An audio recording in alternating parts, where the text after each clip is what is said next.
Most of us have the same goals: money, health, relationships, beauty, happiness.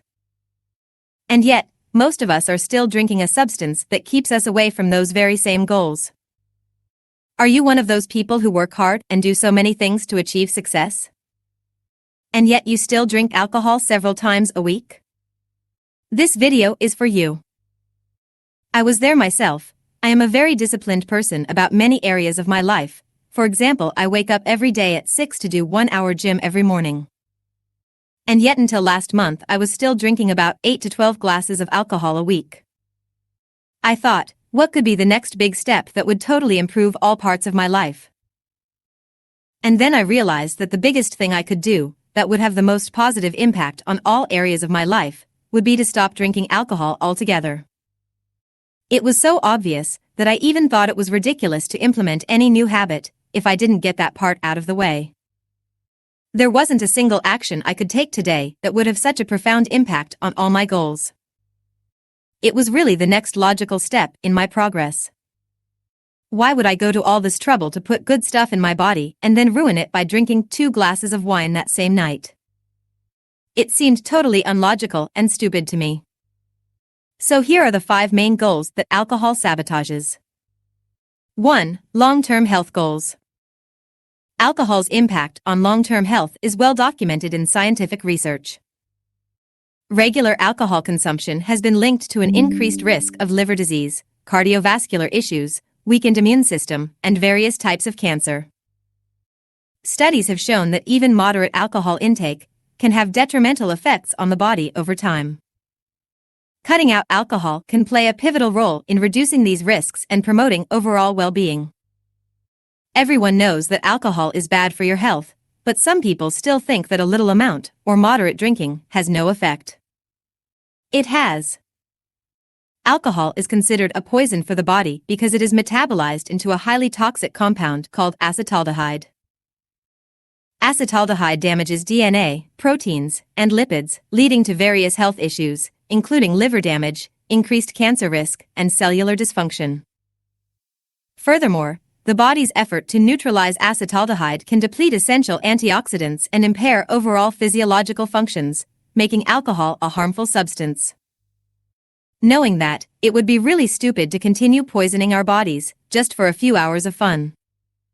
Do you really need poison to have fun? 2. Financial goals. Think about it. Calculate how much you spend on alcohol in a month. Be honest, don't lowball it. For me, it was eye-opening, around €160 every month. That's the cost of a memorable vacation or a significant step towards those financial goals, like buying that second apartment. And yet my figure is still quite low. I know people who would spend €100 just for one evening in a bar. So if you are one of those people, this calculation will be even more eye-opening for you. By redirecting that hard-earned money away from alcohol, we're paving a path toward financial freedom. 3. Beauty goals. You are probably spending a lot of time and money on figuring out how to look better, whether it's skincare, facial treatments, or food supplements. And yet, one of the most effective actions you could implement in your life would be to stop drinking alcohol. Isn't it a little stupid to spend €80 on a high-end anti-wrinkle cream, and then drinking alcohol that exact same night? It's a beauty contradiction. Alcohol has adverse effects on the skin, causing dehydration, puffiness, redness, acne, premature aging, dullness, increased sensitivity, and hindering the skin's natural healing process.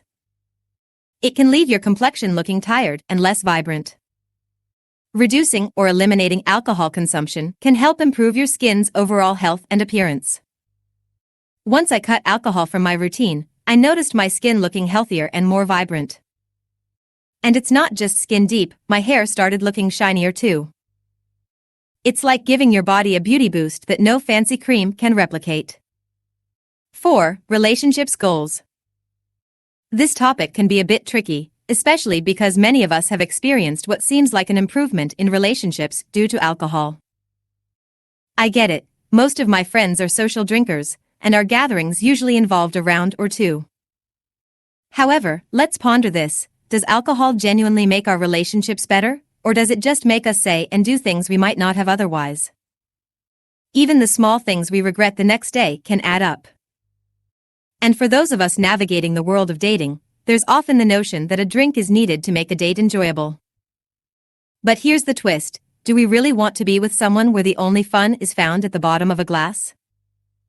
If we need a drink to enjoy a date, doesn't that raise questions about the person we're with and, perhaps, ourselves? Do we require alcohol to be smart, fun, and interesting? Here's the reality check: we often think we're more captivating with a drink in hand, but it's a mirage. Are we genuinely willing to compromise our health and well-being for a mere illusion? By choosing to abstain from alcohol, we open the door to meeting different types of people. We might not find that person as attractive as we once did when alcohol clouded our judgment. No more relying on alcohol-induced courage for meaningful connections. It's all about genuine and memorable interactions, unadulterated by the influence of alcohol. 5. Mindset goals. Scientific studies have explored the effects of alcohol on cognitive function and mental clarity. Alcohol impairs cognitive abilities, affecting memory, decision-making, and information processing. By removing alcohol from your routine, you can potentially experience improved focus, better decision-making, and heightened mental acuity. This shift in mindset can contribute to a more productive and purpose-driven lifestyle. Alcohol is also a depressant. It affects neurotransmitters in the brain, particularly gamma-aminobutyric acid, GABA, and glutamate. GABA is an inhibitory neurotransmitter that slows down brain activity, leading to relaxation and sedation.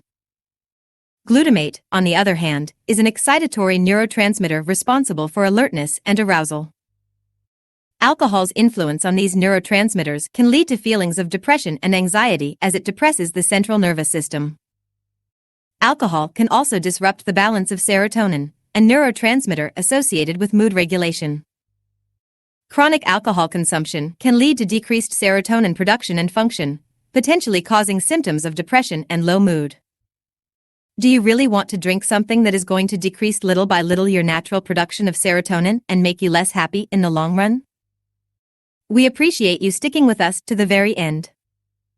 As a special reward for your dedication, here is another insight: quitting alcohol will gift you something invaluable: time. All those moments spent either drinking or recovering afterward, sometimes even the entire next day, will now be at your disposal for more meaningful pursuits. And will improve even more all areas of your life because you will have more time for them. So, why let a temporary high derail us from our real goals? It's time to reclaim control, nurture our ambitions, and embrace a life where we can truly be our best selves. I hope you liked this video. Please don't hesitate to comment on your journey, share, and subscribe.